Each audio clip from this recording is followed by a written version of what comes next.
Good day everyone and welcome sa ating channel. Meron ako ditong biniling Inco soldering iron. Ayan. So bagong bago, hindi pa siya nabubuksan.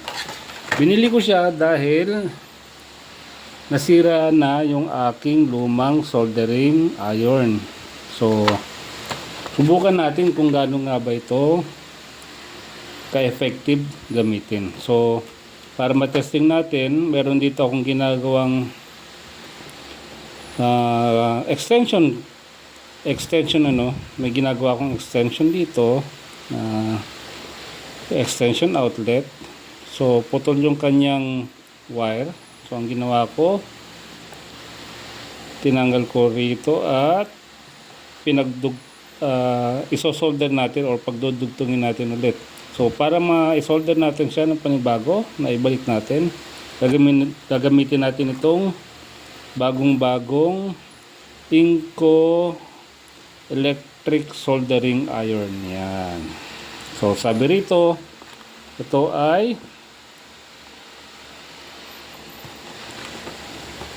yan.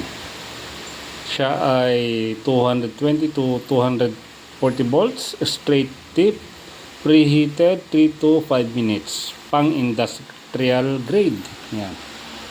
So tara't buksan natin at gamitin. Yun, no? So ayan, nabuksan na natin. Ito yung kanyang soldering iron, straight tip. So napapalitan siya. Unscrew mo lang siya and then hugutin mo na yung straight tip. Yan. So hindi siya kagaya nung iba na adjustable temperature. At may kasama siyang ganito. So kung para saan ito, hindi ko alam. Siguro stand kapag tinupi mo ganyan, may stand kang ganyan, tama ba? Igaganyan mo ba siya? Soldering stand. So soldering stand siya. So igaganyan mo kapag tapos mong gamitin. Pero meron akong ganito, yun nga lang, kalawangin na. Yan. Para mas maganda pa rin yung nakaganyan. So anyway, so subukan nating isolder yung wire papunta dito. Let's go. Yan, so naisaksak ko na yung ating soldering iron sa outlet and hintayin na lang natin siyang uminit. So meron tayo ditong soldering paste at saka lead. So ang gamit ko rito ay Rubicon, original na Rubicon soldering lead, and then ito ay Eagle Flux paste. So medyo matatagal na sila.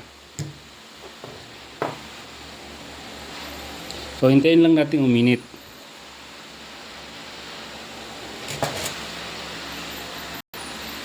Yan. So habang hinihintay ko siyang uminit, napansin ko nag-change color na yung kanyang steel. Yan, and then nangangamoy na siya, no. Nausok na rin. So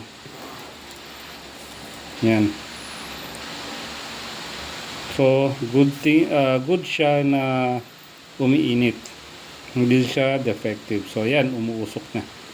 Hintayin na lang natin uminit ng 2 minutes to 3 minutes pa. Yan, so mainit na siya. Try nating isawsaw sa soldering paste. Yun. Try nating tumunaw ng tingga.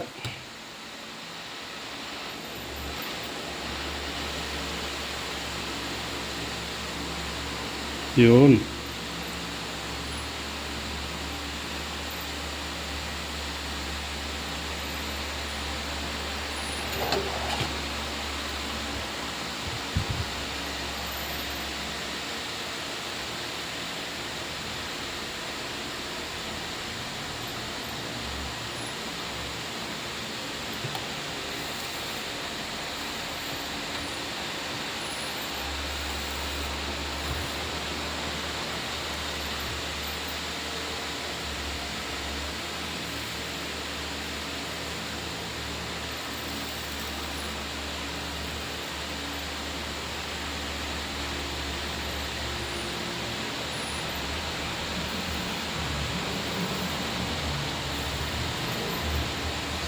Mukhang okay naman, ano?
So ayun, ano. So maganda naman yung aking pagkakasolder. Lutong-luto yung ating LED. Hanggang kapit na kapit. Ayan. So para sa akin, ano, sa mga naghahanap ng magandang soldering iron, yan, sa mga naghahanap ng magandang soldering iron, recommend ko itong Inco na industrial grade na soldering iron. Yan. Madaling gamitin, hindi mo kailangan ng control sa init, malakas uminit at mabilis uminit. Yan. So ayun, hanggang sa muli, marami pong salamat.